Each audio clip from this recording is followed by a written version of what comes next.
नमस्कार दोस्तों, welcome to my channel. तो आज हम कंप्यूटर का प्लेलिस्ट को आगे बढ़ाएंगे। हम डीबीएमएस का डेटाबेस मैनेजमेंट सिस्टम का फर्स्ट पार्ट देख चुके थे। अभी हम सेकंड पार्ट पे मूव कर रहे हैं। ठीक है, सारे नेशनल लेवल एग्जाम के लिए बहुत ही इंपॉर्टेंट है। अभी आप देखिए, डेटाबेस मॉडल में सबसे पहले हम देखेंगे। इससे पहले हमने क्या देखा था कि डेटाबेस आर्किटेक्चर हमने देखा था। डेटाबेस मैनेजमेंट सिस्टम एक्चुअली होता क्या है, क्या होता है। जैसे मैं इसको आगे बढ़ने से पहले थोड़ा आपको समझा दूँ। डेटाबेस मैनेजमेंट सिस्टम वो चीज़ होता है कि आपने, समझ लीजिए, फेसबुक पे लॉगिन किया। फेसबुक पे लॉगिन किया तो आपको पता है कि फेसबुक पे लॉगिन करने के बाद क्या होता है, मतलब साइन इन किया आपने। आपने फेसबुक पे साइन इन किया, उसके बाद क्या होता है कि आपका एक आईडी बनता है, यूज़र नेम बनता है और एक पासवर्ड बनता है। उसको जब आप एंटर करते हैं तो आपका प्रोफाइल खुल जाता है। तो एक्चुअली हुआ क्या कि जब आपने साइन इन किया तो आपका डेटा जाके कहीं ना कहीं तो स्टोर हुआ। तो ऐसा करके सारे लोगों का हुआ फेसबुक पे। फिर आपने उसको एंटर करके फिर मतलब उस पे प्रोफाइल पे आप घुसे। तो ये जो स्टोर होता है ना डेटा, ये सारा डेटा एक अरेंज्ड फॉर्म में स्टोर होता है और डेटाबेस में स्टोर होता है सर्वर पे। तो वहाँ से ये एक्सेस होता है। बात समझ में आ गई। अब जब यूज़र नेम और पासवर्ड एंटर करते हैं तो डेटाबेस से ही वो एक्सेस होके आता है और आपको आपका प्रोफाइल खुल के आ जाता है स्क्रीन पे। बात समझ में आ गई। तो जल्दी से बढ़ते हैं। देखिए, डेटाबेस मॉडल, पहले आर्किटेक्चर देखे थे, अब मॉडल देखेंगे। मॉडल का मतलब होता है, देखिए, आप खुद से एक क्वेश्चन पूछिए सबसे पहले कि how to build a database. एक डेटाबेस को आप कैसे बनाएंगे। तो ये क्वेश्चन आपने जब खुद से पूछा तो जो आंसर आपको मिलेगा वो डेटाबेस मॉडल में ही छुपा रहता है। बात समझ में आ गई। तो एक डेटाबेस को आप कैसे बनाएंगे उसका आंसर डेटाबेस मॉडल से ही मिलने वाला है। ठीक है। It represents the logical structure of a database, मतलब एक मीनिंगफुल लॉजिकल स्ट्रक्चर कहाँ से हमें जानने को मिलेगा, एक डेटाबेस मॉडल से ही जानने को मिलेगा। एक मॉडल के बिना आप डेटाबेस को बिल्ड नहीं कर पाएंगे। ठीक है। Plan of arranging the data in the way the user sees it, बहुत ही इंपॉर्टेंट वर्ड है। यूजर जैसे देखेंगे, मतलब हम लोग जैसे देखेंगे डेटाबेस को, जैसे हम देखना चाहते हैं, उसको कैसे अरेंज करके डिस्प्ले करेगा, वो चीज़ डेटाबेस मॉडलिंग में ही छुपा रहता है। ठीक है। And defence how the data is stored, accessed and updated. Data कैसे स्टोर होने वाला है डेटाबेस पे, कैसे एक्सेस करेंगे उस डेटा को, ठीक है ना, और कैसे अपडेट होगा डेटा। जैसे देखते हैं फेसबुक, ये सारा ऐप जो रहता है मोबाइल पे या कंप्यूटर पे भी ये अपडेट होता है, तो ये सारा चीज़ ही डेटाबेस मॉडल पे ही रहता है, प्रोग्राम्ड रहता है। ठीक है। कुछ कुछ इंपॉर्टेंट मॉडल्स हैं जो एग्जाम पर्सपेक्टिव से बहुत ही इंपॉर्टेंट है और यहाँ से ही क्वेश्चन बनेंगे, इससे बाहर कुछ नहीं बनने वाला। ठीक है। एक रहता है हायरार्की मॉडल, एक रहता है एंटिटी रिलेशनशिप मॉडल, एक है रिलेशनल मॉडल। ये मैंने पढ़ दिया।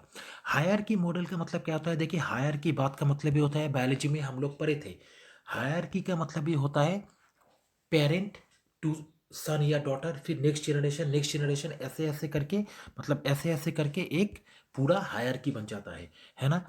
जैसे यहाँ पे पेरेंट्स रहे, यहाँ से सन्स या डॉटर आए, फिर उन लोगों का भी सन डॉटर हुआ, तो जनरेशन ऐसे बढ़ा। तो एक तरीके का ट्री का स्ट्रक्चर बन जाता है, पेड़ की तरह। इसको अगर उल्टा कर दे हम, तो ये एक पेड़ रहा, इसका ट्रंक, मेन ट्रंक, ये ब्रांचेस में डिवाइडेड हो गया, सब डिवाइडेड हो गया, सब डिवाइडेड हो गया, तो ये क्या हो रहा है, ट्री स्ट्रक्चर बन रहा है ना। तो इस तरीके से अगर कोई डेटाबेस डिजाइंड है, जो मेन कुछ रहेगा वहां से थोड़ा थोड़ा करके डिवाइड होता जाएगा, तो इस तरीके के स्ट्रक्चर को हम कहते हैं हायरार्की मॉडल। बात समझ में आ गई। नेक्स्ट आता है एंटिटी रिलेशनशिप मॉडल। ठीक है, उसको इतना डिटेल में जाने की जरूरत नहीं है। एंटिटी क्या होता है मैं आपको थोड़ी देर में बताता हूँ, इस नाम को याद रखिए, एंटिटी रिलेशनशिप मॉडल। और इसके बाद आता है क्या, रिलेशनल मॉडल या फिर RDBMS, जो जहाँ से ही मैक्सिमम क्वेश्चन बनेंगे। अभी ये यूज हो रहा है, पहले हायरार्की होता था। ठीक है। और एक है नेटवर्क मॉडल, ये नाम याद रखिए। ठीक है। ऑब्जेक्ट ओरिएंटेड RDBMS जो है, देखिए, ये एक एक्स्ट्रा चीज़ है जिसके बारे में मैं आपको नोट्स दे दूंगा। इसके बारे में भी थोड़ा आपको जानना पड़ेगा, अगर क्वेश्चन आ जाए तो आप आंसर कर पाएंगे। ठीक है। ऑब्जेक्ट ओरिएंटेड RDBMS यानी कि रिलेशनल डेटाबेस मैनेजमेंट सिस्टम। ठीक है, इसके बारे में भी हम देखेंगे। या फिर नोट आप लिख लीजिए कि there are 4 types of relationship. Relationship जो होता है ना, 4 टाइप का होता है। एक है 1 to 1, एक होता है 1 to many, एक होता है many to 1 और एक many to many। मतलब ये जो सारे जो मॉडल है ये रिलेशनशिप पे निर्भर कर रहे हैं, एक के साथ एक कैसा रिलेट होता है। तो ये रिलेशनशिप 4 टाइप का होता है। 1 to 1 यानी एक से एक, 1 to many मतलब एक से कहीं और डिवाइड कुछ होगा। many to 1 मतलब बहुत सारे से एक, और many to many। ठीक है, इसको इतना ही याद रखिए, इसके ज़्यादा जानने की ज़रूरत नहीं है। आते हैं हायरार्की मॉडल पे। देखिए, पहला मॉडल है हायरार्की मॉडल। हायरार्की मॉडल होता है, ये पहले यूज होता था, इट वॉज यूज अर्लियर। ठीक है, अभी यूज नहीं हो रहा है। The relationship type was 1 to many, बहुत ही इंपॉर्टेंट है। रिलेशनशिप टाइप जो है वो 1 to many है। इसका मतलब क्या है, हायरार्की में जैसे ये एक मेन रहा, कुछ मेन रहेगा, ठीक है, जहाँ से पेरेंट रहेगा, जो पेरेंट का काम करेगा, वहाँ से चिल्ड्रन में सब डिवाइडेड होने वाला है, और वहाँ से फिर नेक्स्ट, ठीक है। तो वन टू मेनी, बात समझ में आ गई। पेरेंट चाइल्ड रिलेशन भी इसे हम कहते हैं, ये नाम याद रखिए, बहुत ही इंपॉर्टेंट है, बोल्ड हुआ पार्ट बहुत ही इंपॉर्टेंट है। It form the tree based structure, मैंने आपको बोला कि पेड़ की तरह दिखता है ये। Used in big organisation such as bank, railway etcetera, इन सारे ऑर्गेनाइजेशन में इसका यूज है। कैसे? बैंक में मेन सर्वर रहता है, यहाँ पे सारे एम्प्लॉयज का सबका डेटा स्टोर रहता है। उसके बाद क्या होता है कि यहाँ से सब डेटा फिर सब डिवाइडेड होगा ना बैंक, तो इस तरीके से क्या होता है कि एक हायरार्की बन जाता है बैंक के सर्वर में, बड़े बड़े सर्वर में। रेलवेज में भी ऐसा ही होता है, ठीक है। अभी देखिए, इसको मैंने थोड़ा एक्सप्लेन किया है एक डायग्राम के थ्रू। अभी मैंने तो आपको बोल ही दिया कि सबसे बड़ा जो रहता है, जो पेरेंट का काम करेगा, वो होता है रूट डायरेक्टरी। रूट डायरेक्टरी क्या होता है? देखिए, मेन डायरेक्टरी होता है। रूट मतलब मेन डायरेक्टरी। जैसे हमारे कंप्यूटर में जो बायोस होता है ना, basic input output system, BIOS. BIOS क्या होता है? आप जब कंप्यूटर ओपन करते हैं, कहीं कहीं पे F1, कहीं कहीं पे F2, इमीडिएटली ओपन होने के बाद मॉनिटर पे जब आपका पीसी का ब्रांड का नाम आता है, तभी आप प्रेस करते हैं और बायोस में घुस जाते हैं, यानी कि सिस्टम सेटअप जो होता है ब्लू स्क्रीन हो जाता है। तो ये एक्चुअली है क्या कि आपका मेन जो सॉफ्टवेयर है, जो इनबिल्ट रहता है रोम में, उसको हम कहते हैं BIOS.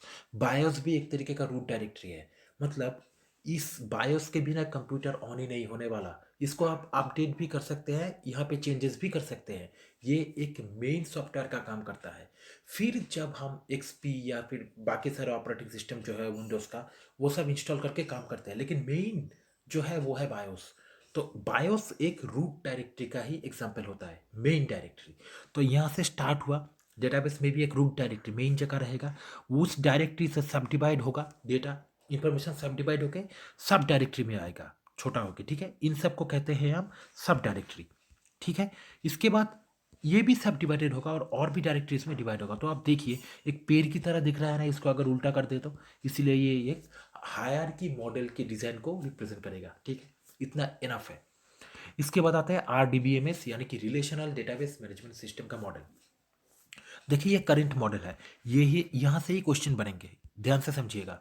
Data is arranged in the form of rose and column, यानी कि टेबल्स के फॉर्म में होगा। मतलब डेटा इस डेटाबेस में कुछ इस तरीके से अरेंज होने वाला है, एक रो रो और एक कॉलम, इस तरीके से अरेंज होने वाला है। बात समझ में आ गई? जैसे ओरेकल होता है, माई SQL, ये सब माई SQL। SQL क्या है? स्ट्रक्चर्ड क्वेरी लैंग्वेज, आपको पता है। तो ये सारा जो सॉफ्टवेयर है, इनमें ही काम करता है, इसके ऊपर ही काम करता है। अभी देखिए, ये जो मैंने इंफॉर्मेशन लिया है, ये बहुत ही इंपॉर्टेंट है। क्यों?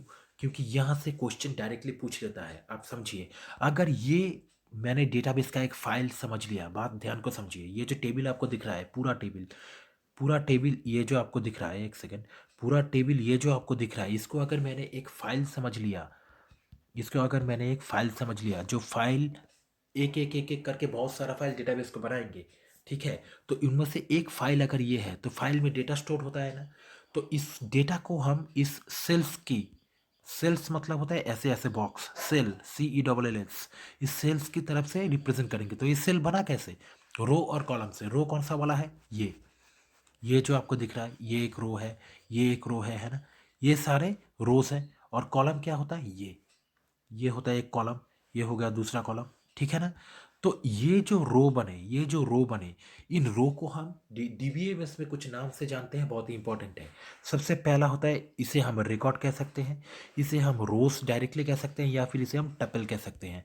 बहुत ही इंपॉर्टेंट है, रिकॉर्ड, रो, टपल, ये तीनों नाम ही रोज को रिप्रेजेंट करेगा DBMS में, ठीक है। और जो कॉलम है ब्लू में जो है, उसको हम कहेंगे या फिर तो एट्रीब्यूट्स या फिर फील्ड। बहुत ही इंपॉर्टेंट है, नाम को याद रखिए। एट्रीब्यूट होता है कॉलम, और फील्ड होता है क्या? कॉलम। एट्रीब्यूट या फील्ड दोनों ही होता है कॉलम, और रोज क्या होता है? टपल या फिर रिकॉर्ड, ठीक है। इसके बाद देखिए, ये जो पूरा टेबल था, इसको हम कहते हैं एक फाइल, मैंने अभी आपको बोला DBMS के लैंग्वेज में। नेम ऑफ द फाइल, तो फाइल होगा तो उसका कुछ नाम होने वाला है, इसको हम एक एंटिटी भी कह सकते हैं। देखिए समझिए, एंटिटी क्या होता है कि DBMS का डेफिनेशन में नेम ऑफ द फाइल कहते हैं। मतलब अगर एक कॉलेज का डेटाबेस हुआ, इस एग्जांपल से देखिए, कॉलेज का अगर डेटाबेस हुआ, तो डेटाबेस में ऐसे ऐसे करके, ऐसे ऐसे करके बहुत सारे फाइल होंगे ना, बहुत सारे फाइल होंगे ना, आप समझ लीजिए। ऐसे ऐसे करके बहुत सारे फाइल होंगे, ये पूरा एक कॉलेज का डेटाबेस बन गया। तो एक एक फाइल में रोज एंड कॉलम्स लेके ऐसा ही स्ट्रक्चर है, अब समझ लीजिए ऐसे। तो हम एंटिटी किस चीज़ को कहेंगे कि ये जो पूरा बना इसका एक डिफरेंट नाम होगा, कुछ एक चीज़ का डेटाबेस बनेगा, ठीक है ना। फिर ये कुछ दूसरा नाम होगा इस फाइल का, इसके बारे में कुछ और चीज़ों का इंफॉर्मेशन होगा, ये भी एक अलग बना। तो इस तरीके से समझ लीजिए लाइब्रेरी का है, ये लाइब्रेरी के बारे में है, ये क्लासरूम्स का या फिर कुछ होगा टीचर्स का, ये समझ लीजिए कैंटीन के बारे में है।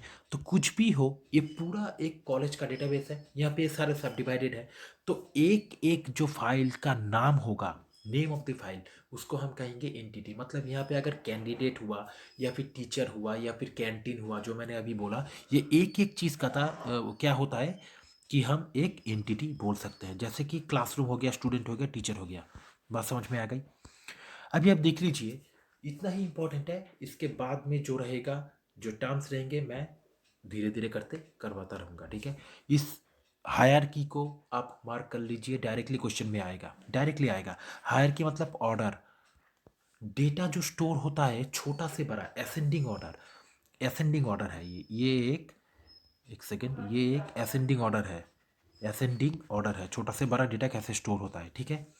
सबसे पहले देखिए बीट, सबसे छोटा। बीट से आ गया क्या, बाइट, ठीक है। बीट से आ गया क्या, बाइट। बाइट एक कैरेक्टर के बराबर होता है, वहां से निकला कैरेक्टर, थोड़ा बड़ा है। कैरेक्टर से आया फील्ड।